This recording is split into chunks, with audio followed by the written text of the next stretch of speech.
if you don't like that, if you don't like the changes that we've made, I say the door is open and you can leave.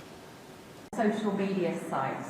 There are new powers here to censor your site, state mandates. To censor my site? To censor your site. You mean Truth? And Facebook. Truth Social? I mean Truth. Is that okay? Well, I don't think he's going to censor my site because I say only good things. Will you please uncensor my site? Yeah, we're not censoring anyone. Some things I'm more mellow about, and some things I'm more angry about. Like, I never really cared about politics. I went through the phase at sort of, 15, 16, thinking I was Che Guevara. But then you think, there's no point. But I realise the thing that makes my blood boil is obviously animal cruelty and all injustice, all those things, those documentaries I've watched where people have gone to jail, for 30 years just because the prosecutor wanted to get a quick. I just think, well, what can we? They can't give them that time. So things like that, I'm more angry about than I ever was. Like wasted time. When you take away someone's time. Then other things that I was probably, I don't know. I don't think I have mellowed.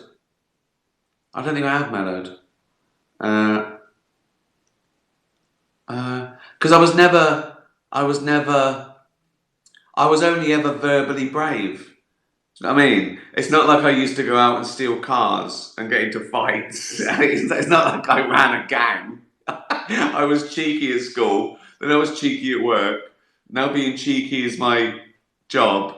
So I haven't had to downgrade my outrageous behaviour and bravery because it was only ever verbal. So I don't think I have mellowed, no. And in many ways, I've gone the opposite way. But I think freedom of speech is the fundamental human right that all others come from. So if anything, I've got slightly more militant on the people's right to freedom of speech, which is sort of part of my job, I think. Freedom of speech. So I selfishly want that, but it happens to be the best thing for everyone. We've got to fix that problem. We can't simply live with that problem, so it's a very different situation. Well, we ended the estate tax. There is no estate tax on farmers.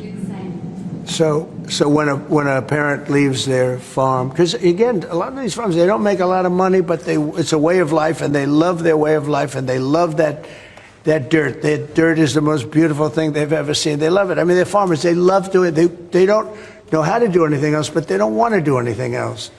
I speak to farmers. I say, would you like to live in my penthouse in Manhattan? It's the most beautiful. No, sir, I want this farm. And what happens is, we were losing a lot of people to suicide. They'd borrow money to pay the estate tax, and they were not able to pay it. And some banks are ruthless; they wouldn't do anything, and they would end up committing suicide. We have totally ended the estate tax in those situations, so there's no estate tax. So when a parent leaves the farm to the kids, they don't have to worry about their local, possibly unfriendly banker coming in and stealing their farm. I've said to you before that a hallmark of Mussolini was that he went around the world threatening people with Germany's army. That's exactly what John Healey is doing today. Because Britain, a country that is virtually bankrupt, in fact, going bankrupt fast as we speak, literally bankrupt, unable to meet the interest payment on its colossal debt, with the IMF waiting in the wings to knock on an open door, I'm pretty sure, of yet another British Labour government. Britain is a bankrupt country, with no steel industry, with no coal industry, with no shipbuilding industry, with a minuscule military-industrial complex, and an even more minuscule armed forces, army, navy, and air force, all comfortably fitting in the stadium of Aston Villa, a mid-table, mid-size football stadium in the English Premiership. So John Healey can't really mean that he's going to fight China.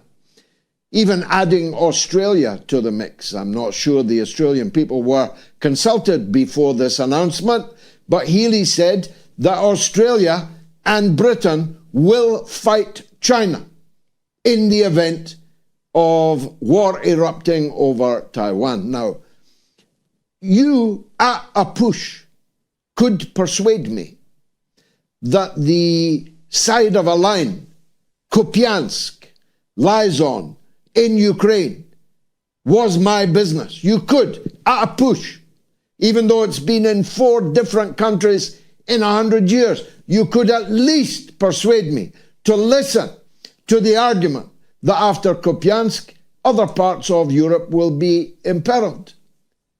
But what the actual F have we got to do with Taiwan?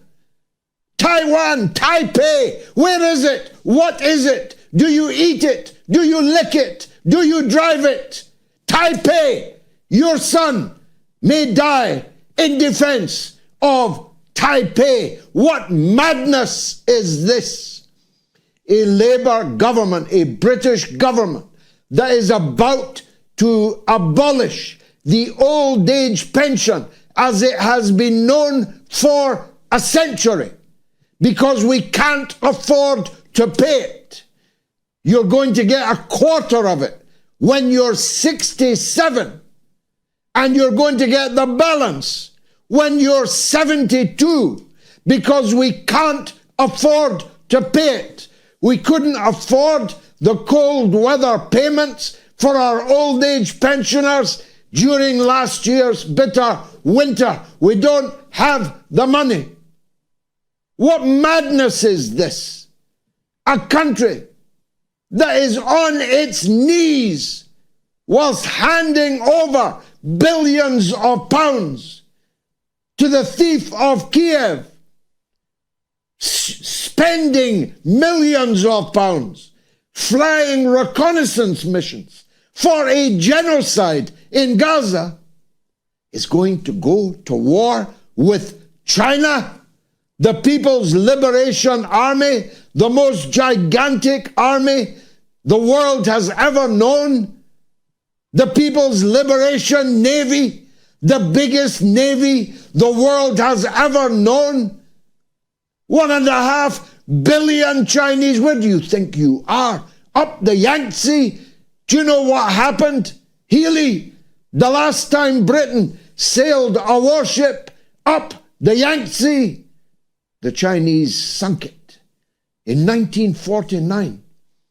And China is, by a scale unfathomable, more powerful, more wealthy, more numerous in 2025. And you little runt, are using our country's name to threaten China with war. What kind of madness is this?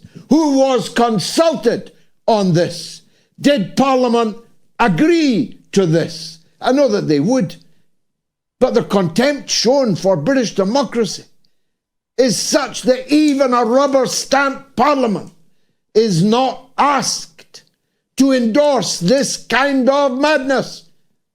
This little runt who's never heard a shot fired in anger in his miserable puff is threatening war with China on your behalf, at your expense, and with the blood of your sons and your daughters.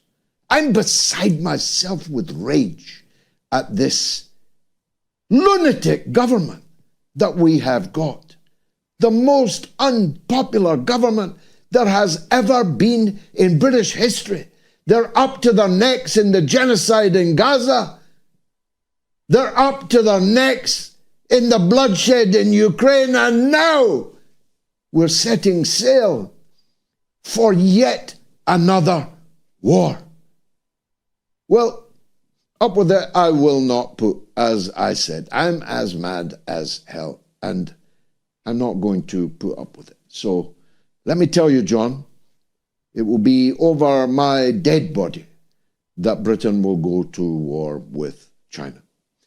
Let me tell you, John, if it's your plan, as it must be, to conscript Britain's young people to fight these ever-growing wars that you continue to threaten people with, then we will do everything. We will throw everything, including our bodies, including our lives, to stop you from doing it. We discussed the importance of free speech today. Well, free speech is very important. I don't know if you're referring to any place in particular. Perhaps they are, but We've had free speech for a very, very, very, very long time here, so we're very proud about that. We protect what's your it. advice on the small boats crisis in this country? How would you deal with it? What's your advice on dealing with the small boats crisis in this country? It's about the boats coming over the channel, so we're taking a lot of action to stop people coming over the channel who shouldn't be here, stopping them coming in the first place. well, and then look, returning them immigration when we is can. a big factor.